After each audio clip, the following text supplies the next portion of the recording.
तो बच्चों, हमारा प्रसंग चल रहा था कि सुनंदा नाम की जो प्रधान रक्षिका है वो राजकुमारी इंदुमती को अवंतीनाथ जो उज्जैनी के राजा हैं उनसे राजा अवंतीनाथ का परिचय करवाती है और उनके बारे में बतलाती है। हमारा कल प्रसंग ये था कि राजा अवंतीनाथ का जो महल है वो महाकाल मंदिर के बिल्कुल समीप है। उस महल में क्योंकि भगवान शिव, चंद्रमौली भगवान शिव विराजमान रहते हैं, तो कृष्ण पक्ष की जो काली रातें हैं उनमें भी राजा अपनी पत्नियों के साथ में चांदनी में घूमने का आनंद वहाँ उनको प्राप्त होता है। अब देखिए, इसी क्रम में ये 35वां श्लोक है। अनेन यूनाम से पार्थिवेन रंभोरु कश्चित मनसो रुचिस्ते सिप्रा तरंग अनिल कंपितासु विहर्तुम उद्यान परंपरासु। अब देखिए, इसका हम सबसे पहले अन्वय के अनुसार अर्थ करेंगे। रंभोरु का मतलब केले के स्तंभ के समान जंघाओं वाली। यूना अनेन पार्थिवेन से जवान इस राजा के साथ में यदि सिप्रा तरंग अनिल कंपितासु, सिप्रा नदी की तरंगों से टकराने के कारण जो हवा है,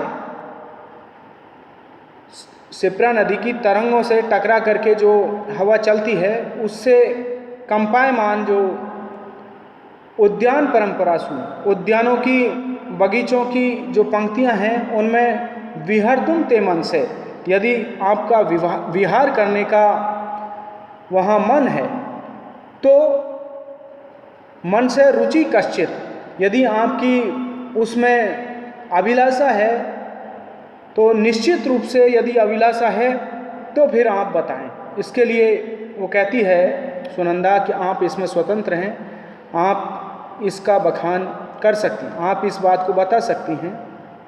यहाँ पर देखिए, जो सुनंदा है वो राजकुमारी इंदुमती के लिए रंभोरु शब्द का प्रयोग करती है कि तुम केले के स्तंभ के समान तुम्हारी जंघाएं हैं, वो जंघाएं केले के स्तंभ के समान चिकनी और ढलुआ हैं। तो उस सबसे पहले इस शब्द का संबोधन करते हुए राजकुमारी इंदुमती से कहती हैं कि यूनान अनेन पार्थिवेन से, युवा इस राजा के साथ में यदि आप ते मन से रुचि कश्चित, यदि तुम्हारा थोड़ा भी मन है या उस राजा में यदि तुम्हारी रुचि है तो उसका आनंद क्या मिलेगा। देखिए, सिप्रा तरंग अनिल कंपितासु, सिप्रा नदी, क्योंकि महाकाल मंदिर के बगल में सिप्रा नदी बहती है, तो सिप्रा नदी की तरंगों से टकरा करके जो हवा, ठंडी हवा आती है, उससे वहाँ के जो उद्यान हैं, उन उद्यानों के जो वृक्ष हैं वो कंपित, वो हिलते रहते हैं, उनमें हवा लगती रहती है। तो ऐसे सिप्रा नदी के तरंगों से टकरा करके चलने वाली हवा से कंपायमान जो वृक्ष वाले उद्यान हैं उनमें आप विहार करने का आपको सौभाग्य प्राप्त होगा यदि आप इस अवंतीनाथ राजा से विवाह करती हैं या इनका आप वर्ण करते हैं। अब देखिए, इसकी व्याकरणात्मक टिप्पणी देखते हैं। पार्थिव शब्द कैसे बना है। पृथिव्या ईश्वर इति पार्थिव, पृथ्वी का जो स्वामी है वो पार्थिव कहलाता है, राजा कहलाता है। अब एक इसमें शब्द आया सिप्रा तरंग अनिल कंपितासु, तो सिप्रा एतत् नामा नदी तस्या तरंगा तेषाम अनिलेन कंपिता तासु, सिप्रा तरंग अनिल कंपितासु। तो इस तरह से ये सिप्रा तरंग अनिल कंपितासु शब्द बना है। सिप्रा एतत् नाम नदी तस्या तरंगा और तेषाम अनिलेन कंपितासु, तेषाम अनिलेन कंपिता तासु उद्यान परंपरासु उद्यानानां परंपरा पंक्तय तासु इति उद्यान परंपरासु। अब देखिए इसमें एक अनेन शब्द आया है, तो अनेन शब्द इदम शब्द की पुल्लिंग की विवक्षा में तृतीय विभक्ति का एक वचन का रूप है अनेन। अब एक यूना शब्द आया है, यूना युवन शब्द की तृतीय विभक्ति का एक वचन का रूप है यूना। अब एक इसमें शब्द आया है कंपितासु, इसमें कंप धातु है और उससे ईडागम है और उसके बाद तय प्रत्यय है, और स्त्रीलिंग की विवक्षा में सप्तमी विभक्ति बहुवचन का ये रूप है कंपितासु। विहर्तुम विउपसर्ग है, हरि धातु है और तुमुन प्रत्यय है। तो इस तरह से इस श्लोक की ये व्याख्या हुई। ये इसकी व्याकरणात्मक टिप्पणियां हैं। अब देखिए अगला 36वां श्लोक देखिए। तस्मिन् अभिद्योतित बंधु पद में प्रताप संशोधित शत्रुपंके बबंध सा न उत्तम सौकुमार्या कुमुदवती भानुमतिम भावम। अब देखिए उत्तम सौकुमार्या सा, उत्तम सौकुमारी का मतलब होता है सर्वोत्तम प्रकार का, सर्वोत्तम प्रकार की जो सुकुमारता है अथवा सुंदर जिसका शरीर है, ऐसी सा का मतलब वह राजकुमारी इंदुमती। तो उत्तम सौकुमारिया सा जिसका सर्वोत्तम प्रकार की सुकुमारता अथवा सुंदरता जिसके अंतर्गत विद्यमान है, ऐसी वो राजकुमारी इंदुमती अभिद्योतित बंधु पद में जिसके भाई बंधुओं को अभिद्योतित का मतलब जो प्रसन्न रखता है, जो अपने भाई बंधुओं को, कुटुंबी जनों को प्रसन्न रखता है, ये राजा के पक्ष में अर्थ होगा।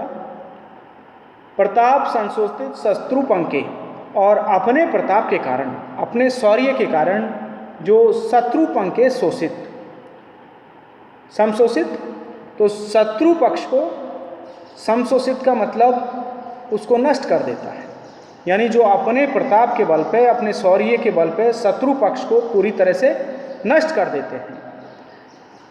ऐसे तस्मिन, ऐसे सर्वथा नष्ट कर देने वाले उस राजा के कुमुदवती भानुमति में भावम ने बवंदे, जिस प्रकार से कुमुदनी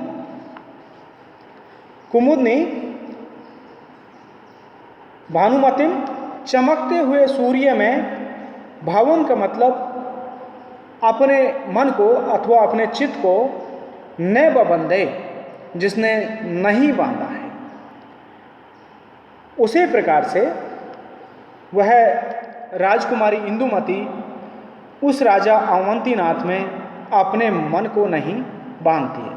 यानी जो मुख्य द्वार की प्रधान रक्षिका सुनंदा है, वो राजा की विशेषताएं बतलाती है और राजा के अंतर्गत जो जो विशेषताएं हैं उन सब का बखान राजकुमारी इंदुमती के सामने करती है। लेकिन राजकुमारी इंदुमती उन सब विशेषताओं को सुनते हुए उस राजा अवंतीनाथ में अपने चित्त को नहीं बांधती है। यहाँ पर देखिए राजा के पक्ष में जब हम अर्थ करेंगे तो देखिए सबसे पहले उत्तम सौकुमार्या सा, तो इसमें राजकुमारी इंदुमती के लिए यह है कि जो सर्वोत्तम प्रकार की सुंदरता को धारण करने वाली राजकुमारी इंदुमती है वह अभिद्योतित बंधु पद में, सबसे पहले हम राजा के पक्ष में अर्थ लेंगे कि जो अपने भाई बंधुओं को प्रसन्न करने वाला है और इसके अलावा अपने शौर्य से, अपने प्रताप से शत्रु पक्ष को नष्ट करने वाला है, ऐसे उस राजा अवंतीनाथ में कुमुदनी के समान में भानुमती, कुमुदनी जिस तरह से भानुमतिम भावम ने बबंधे, सूर्य में अपने भाव को, अपने मन को नहीं बांधती है, उसी प्रकार से उस राजकुमारी इंदुमती ने अवंतीनाथ में अपने मन को नहीं बांधा। अब देखिए ये तो हमने अर्थ ले लिया राजा के पक्ष में, अब हम अर्थ लेंगे कमलनी के पक्ष में। देखिए कमलनी जिस प्रकार से, अब सबसे पहले ये उत्तम सौकुमार्य है, ये कमलनी के पक्ष में अर्थ करेंगे। पहले राजकुमारी इंदुमती के पक्ष में किया था, क्योंकि कमलनी सुकुमार और सुंदर दिखने वाली जो कमलनी है, सौकुमार्य का मतलब सुकुमार और सुंदर दिखने वाली कमलनी। अब सूर्य क्या करता है, कमल को हमेशा खिलाता है। राजा के पक्ष में लेंगे तो वो अपने बंधुजनों को हमेशा प्रसन्न रखता है, और जब हम इसका कमलनी के पक्ष में अर्थ लेंगे तो सूर्य कमलों को खिलाता है और अपने तेज से प्रताप संशोधित शत्रुपंके तो प्रताप संशोषित शत्रुपंके वह अपने तेज के कारण कीचड़ को पूरी तरह से सूखा देता है। जिसमें कमल खिलता है, देखिए सूर्य कमलों को खिलाता है, और कमल क्योंकि कीचड़ में खिलता है तो उसके आसपास जो कीचड़ होता है उसको भी पूरी तरह सूखा देता है। इतना करने के बाद में भी जो कमलनी है वो सूर्य में अपने चित्त को नहीं बांधती है। उसी प्रकार से राजकुमारी इंदुमती अवंतीनाथ में अपने मन को नहीं बांधती है। तो ये इस श्लोक का व्याख्या है। अब देखिए, सबसे पहले हम इसमें अलंकार की बात करेंगे तो यहाँ पर भानुमति में सूर्य के समान, तो इसमें उपमा अलंकार है। देखिए यहाँ पर जो राजा, सबसे पहले राजकुमारी इंदुमती है, उसकी तुलना तो यहाँ पर कमलनी से की गई है, और यहाँ पर देखिए श्लिष्ट अर्थ है। ये एक अर्थ तो होगा जब राजा के पक्ष में करेंगे तो बंधु पद में का मतलब हो जाएगा भाई बंधुओं को प्रसन्न करने वाला, और जब हम सूर्य के पक्ष में या कमलनी के पक्ष में जब हम अर्थ करेंगे तो उसका अर्थ हो जाएगा कमल को खिलाने वाला। और प्रताप संशोधित शत्रुपंके जब हम राजा के पक्ष में अर्थ करेंगे, राजा अवंतीनाथ के पक्ष में अर्थ करेंगे तो राजा अवंतीनाथ शत्रुओं को समूल नष्ट करने वाला है। और जब हम कमलनी के पक्ष में अर्थ करेंगे तो यहाँ पर सूर्य के पक्ष में अर्थ करेंगे तो यहाँ पर वो सूर्य कीचड़ को पूरी तरह सुखा देने वाला होता है। तो सूर्य के पक्ष में और राजा के पक्ष में यहाँ अर्थ चलता है। अब देखिए इसकी व्याकरणात्मक टिप्पणियाँ देखते हैं। सौकुमार्यम सुकुमारस भावे इति सौकुमार्यम कोमलताम व प्रतिपाद्यति, ये इसकी व्याख्या है। अब भानुमति भान्वय अंशवय संति अस्य इति भानुमान सूर्य। अब देखिए प्रताप समशोषित शत्रुपंके प्रतापेन समशोषिता शत्रु एव पंका।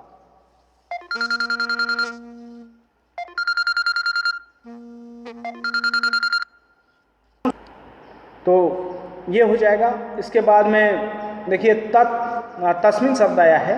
तस्मिन तत् शब्द की सप्तमी विभक्ति एक वचन की विवक्षा में तस्मिन बनेगा। समशोषित, सम उपसर्ग, सुस धातु और तय प्रत्यय।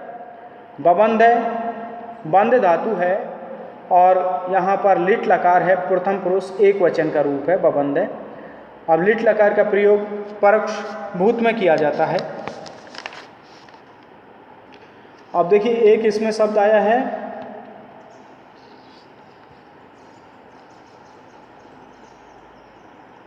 अतिशय, इसमें शब्द आया है